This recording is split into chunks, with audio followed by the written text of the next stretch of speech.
పావు పప్పు, శనగపప్పు అన్నమాట. ఇది పావు. ఇది 1 గంట ముందే నానబెట్టాను. గంటలో ఇంకా గోరా చట్నీ వేసామంటే అరగంటలో కూడా నానిపోతుంది. ఇగో ఇది నానబెట్టాం. నానబెట్టిన తర్వాత ఇది నానబెట్టేసి ఒక 2-3 నీళ్ళు కొంచెం శుభ్రంగా కడిగిస్తాం. ఇది కడిగేసి ఇదిగో ఇలా ఎల్లటి నీరు వస్తున్నాయి కదా, ఈ తెల్లటి నీరు వచ్చిన వరకు ఇది 2-3 నీళ్ళతో కడిగిద్దాం. కడిగిస్తే రుబ్బినప్పుడు ఇగో ఇవి తెల్లుల్లిపాయలు, ఈ తెల్లుల్లిపాయకి మీద పొట్టు తీసేసి ఈ తెల్లుల్లిపాయలు, ఇగో ఎండుమిరపకాయలు, ఇది పచ్చిమిరపకాయలు. ఈ ఎండుమిరపకాయలు పచ్చిమిరపకాయలు తగినంత, మీరు ఎంత కారం తింటారో దాన్ని బట్టి. ఇవి ఈ 3 వస్తువులు ఇందులో వేసుకొని రుబ్బిసి మేము ముందుకు వస్తాను. ఈ ఉల్లిపాయలు చిన్న మొక్కలు తరుగుదాం. ఉక్కురుకు మనం చేసుకుంటూ చిన్న మొక్కలు నేను చూపిస్తాను. ఈ మొక్కలు దాంతో సహా కొంచెం జీలకర్ర కూడా అందులో, దాని తర్వాత మళ్ళీ ఏటేటి వేస్తాను మీకు చూపిస్తాను. ముందు ఈ పప్పు కడిగేసి రుబ్బిసి మేము ముందుకు వస్తాను, సరేనా? ఇగోటి అన్నీ వేసాను. వేసేసి ఇందులో అన్నమాట తగిన ఉప్పు కూడా వేసిద్దాం. ఎంత పప్పుకి ఎంత తగులుతుంది మీకు అందాజు ఉంటుంది కదా, స్వాదానుసారం తగినంత ఉప్పు వేసేసి ఇది రుబ్బుతాను. అది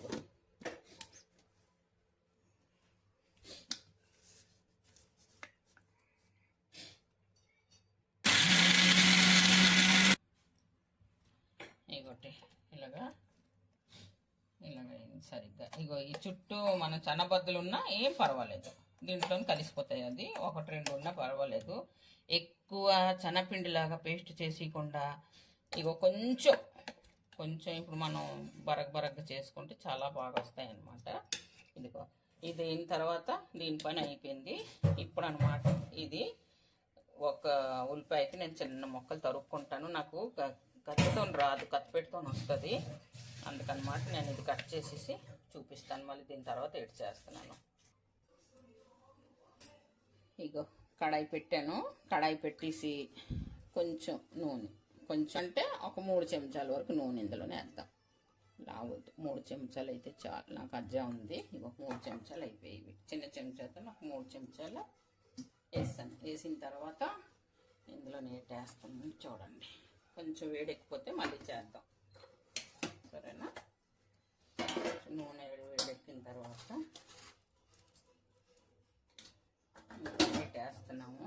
చూడండి, ఇవ్వండి, ఇది ఒక 1/2 చెంచా, పావుకి ఒక 1/2 చెంచా అంటే ఒక 1/2 చెంచా జీలకర్ర అన్నమాట. ఇదిగోటి కొంచెం రాళ్ళు రప్పాలు చూసుకొని, ఇప్పుడు అన్ని ప్యాకెట్లే వస్తున్నాయి, మంచివే వస్తున్నాయి. ఇదన్నమాట ఇందులో వేసిద్దాం. ఇది కొంచెం అన్నమాట వేగిన తర్వాత ఈ ఉల్లిపాయ ముక్కలు వేద్దాం ఇందులోనే. ఉల్లిపాయల ముక్కలు వేసిన తర్వాత ఇగో కొంచెం వేగింది కదా, జీలకర్ర మీదకి వచ్చింది. ఉల్లిపాయల ముక్కలు చిన్న తరిగేసి వేసిస్తున్నాను. ఈ ఉల్లిపాయల ముక్కలు యాగకూడదు,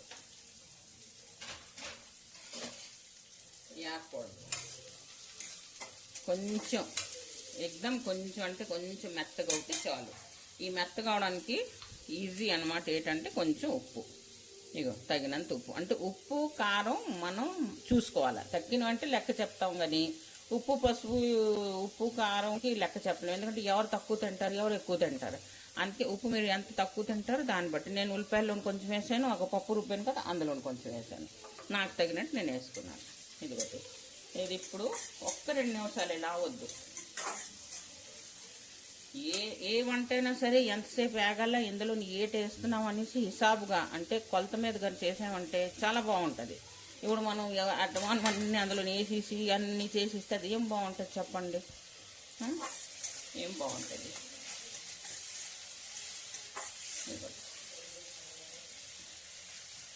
ఇదైందా? ఇగో మెత్తబడిపోయింది. ఇప్పుడు అన్నమాట ఏం చేస్తామంటే ఈ రుబ్బాం కదా, ఇది ఇందులోని పచ్చిమిరపకాయలు ఉప్పు కారం అన్నీ ఉన్నాయి. దీనికి ఇప్పుడు వేసేద్దాం. ఇందులో అంతా శుభ్రంగా ఊర్చేసి వేసేస్తాను. చెంచాతో నవ్వదు, నేను ముందే మీకు అన్నాను కదా, చెంచా షో పీసు.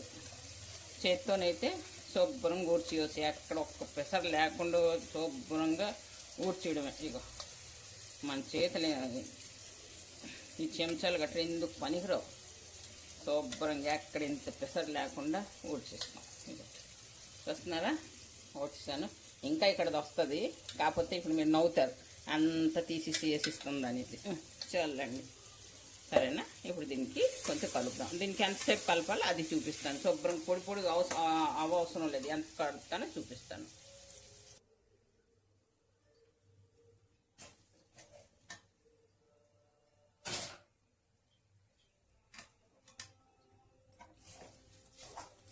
ఇగోటి మీడియం సైజులో, మీడియంలోనమాట మనం ఇది వేపాలి. వేపితే కొన్ని జాగాల్లోంచి చూస్తున్నారా ఇలాగా కొంచెం అనమాట పప్పు ఉడికిపోతున్నట్టు కనిపిస్తుంది మనకి. మీకు చూపిస్తాను, ఇంకా అవ్వలేదు. ఇది శుభ్రంగా ఉడికిపోతుంది ఈ పప్పు. పచ్చిదనం లేకుండా, ఈ పచ్చిదనం పోయిన వరకున్న కనీసం ఒక 10 నిమిషాలు తగులుతుంది. ఈ పావు పప్పు 10 నిమిషాలు తగులుతుంది. చాలా బాగుంటాయి. అందరూ చిన్నపిల్లల దగ్గర నుంచి పెద్దోళ్ళ వరకు నచ్చుకుంటారు. చాలా బాగుంటుంది ఇది. ఇది యాక్చువల్లీ ఇది డిష్ అంటే బిహారీ స్టైల్లోనమాట. ఇది బిహారీ వాళ్ళు లావు చేస్తారు ఇవి, అందుకే అన్ని సంవత్సరాలు బతుకుతారు. శనగపప్పులోని చాలా విటమిన్స్లు ఉంటాయండి, మీకు తెలీదు.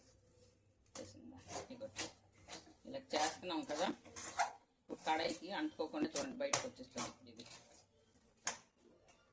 కొంచెం సేపు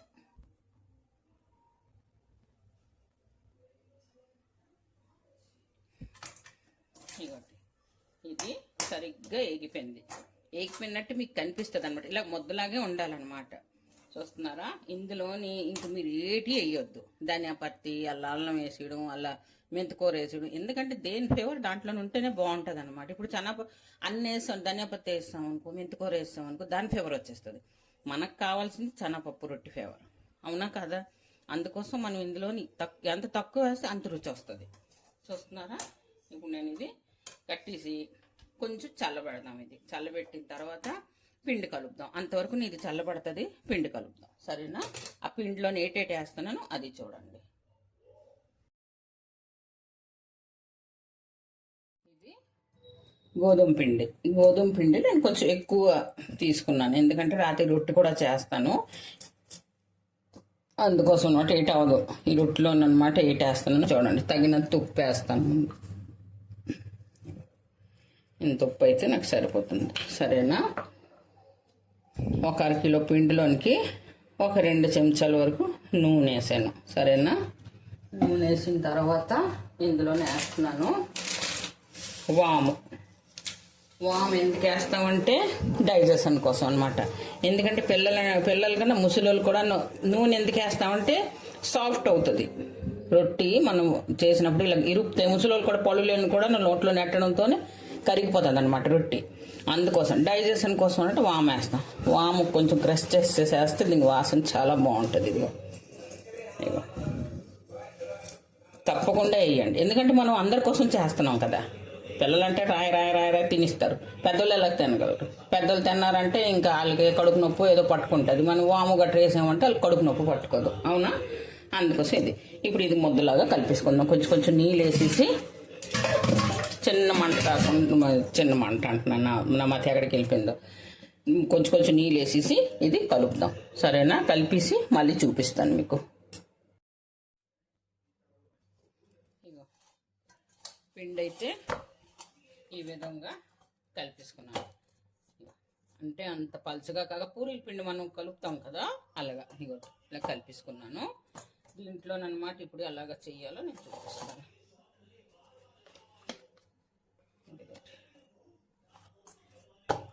దీనికి ముందు చిన్న చిన్న ఉండలు తయారు చేసుకుంటాను.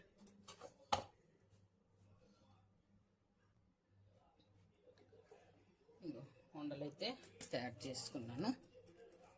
ఇంకా ఇది ఎలాగ నింపుతున్నానో చూపిస్తాను మీకు. ఇంకోటి చేసి చూపిస్తాను.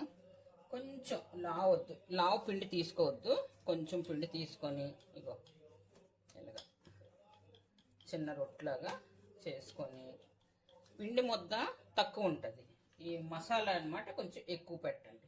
లేకపోతే ముద్ద ఎక్కువ, మసాలా తక్కువ అయిపోతుంది. ఇగో ఇలా మధ్యలో నెట్టేసి దీనికి ఇలా ఈ కొసని ఇలా పట్టుకొని దీనికనమాట ఇలాగ లోపలికి ఇలా చేస్తుండగా ఇగో ఇలా ప్రెస్ చేసారంటే చక్కగా తయారైపోతుంది. ఇది పూరా ప్యాక్ చేసేయాలన్నమాట. మనం ఇలా ప్యాక్ చేసి ఈ నీ మేసం వచ్చిందే దానికి అందులోనే నొక్కియాలి. తోక అయిందా, కొంచెం పిండేసేసి ఈ తోక వచ్చింది కదా, ఈ తోకకి కిందన పెట్టేయాలి. కిందన పెట్టేసి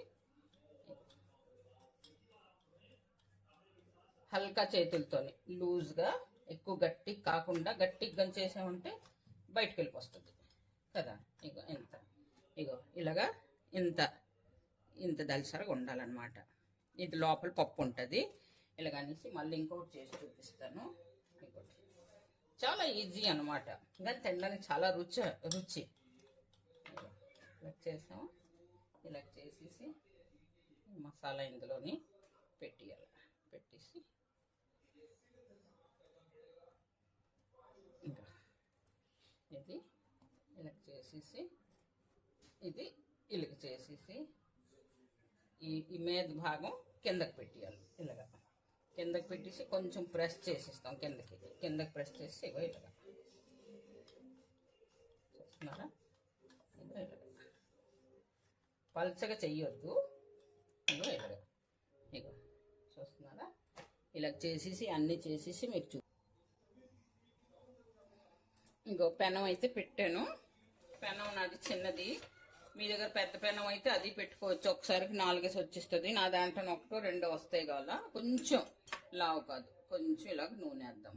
నూనె వేసిన తర్వాత రొట్టి 2, నాది చిన్న పెనం కదా, 2 వస్తాయి అన్నమాట. ఇది మనం మీడియంలోని,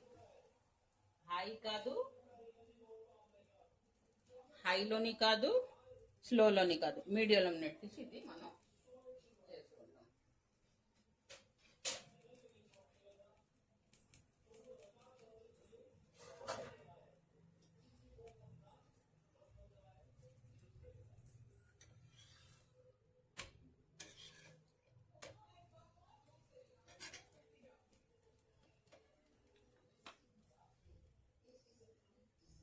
చాలా బాగుంటాయి, అందరికీ నచ్చుతాయి. తప్పకుండా ఒకసారి నా విధిగా ఈజీ, సామాన్లు కూడా ఎక్కువ పట్టదు. గోధుమ పిండి అందరి ఇంట్లోనే ఉంటుంది, శనగపప్పు ఉంటుంది. చేసుకొని కానీ తిన్నారంటే మీకు చాలా నచ్చుతుంది. తప్పకుండా సబ్స్క్రైబ్, కామెంట్ చేయండి నాకు. ఇప్పుడు కొంచెం మీదని నూనె వేద్దాం. నూనెతోనే కాల్చాలి. ఇది నెయ్యితో కాల్చరు. తీపి వస్తువులు అయితే నెయ్యితో బాగుంటాయి. ఇలాంటి వస్తువులు, కారం వస్తువులు అయితే ఎప్పుడైనా సరే నూనె బాగుంటుంది.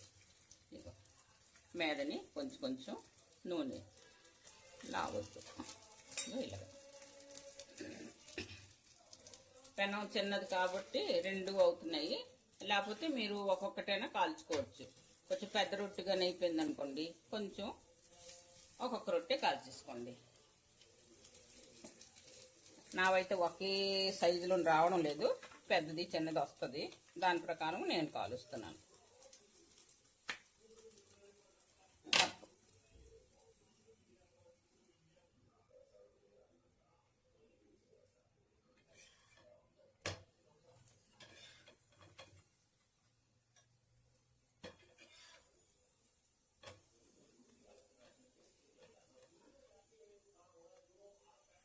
చూడండి ఎంత బాగా కాలిందో కదా. ఈసారి అయినాను ఈ పెనం ఇంకా చిన్నది అయిపోయింది. ఇప్పుడు ఒక్కొక్క రొట్టె కాలేసి చూపిస్తాను. చాలా చిన్నది మాది పెనం, కొనాలి ఒకటి పెద్దది. ఇది కొంచెం ఒక్కొక్క రొట్టె కాలేసి చూపిస్తాను.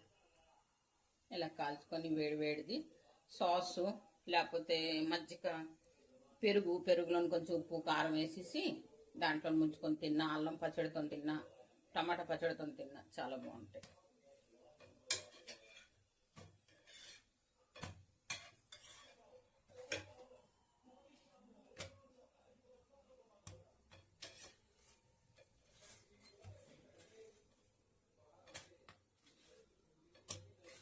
పెద్ద పెనం అయితే 4 ఒకసారి వేసేసుకోవచ్చు. అయినా చిన్న చేసినా 4 వచ్చేస్తాయి. కానీ చిన్న ఎందుకు చేసుకోవడం అనేసి నేను పెద్దవి చేస్తున్నాను.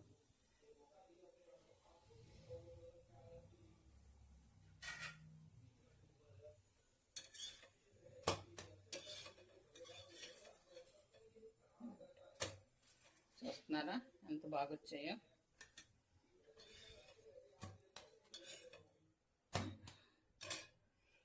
ఇప్పుడు అన్నమాట ఒక్కొక్కటి వేద్దాం. నూనె అయితే ముందు వేస్తాం కదా, ఇప్పుడు అవసరం లేదు నూనె వేయడం.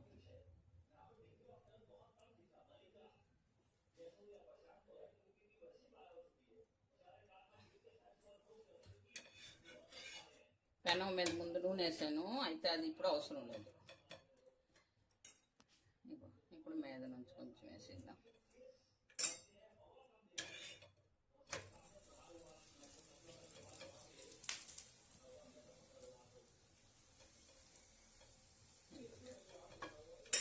తక్కువలోని రుచిమైన వంట.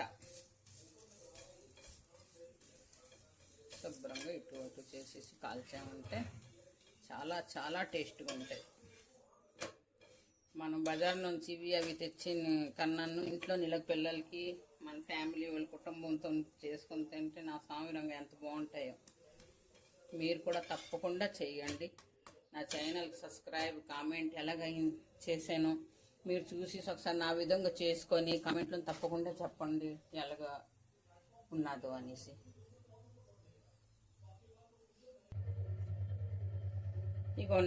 ఇగో ఇవి అయిపోయి ఇంకా కొన్ని ఉన్నాయి చేస్తున్నాను. దీంతో నేను ఈ పెరుగు పచ్చడి చేశాను. ఇంకొంచెం అల్లం పచ్చడి, దీంతో అల్లం పచ్చడి చాలా బాగుంటుంది, బెల్లం వేసి చేసింది. ఇది కూడా కొంచెం కొంచెం అల్లం పచ్చడి చాలా బాగుంటుంది, చాలా చాలా బాగుంటుంది. ఎందుకంటే మీరు కూడా ఇలాంటిది చేసుకుని తప్పకుండా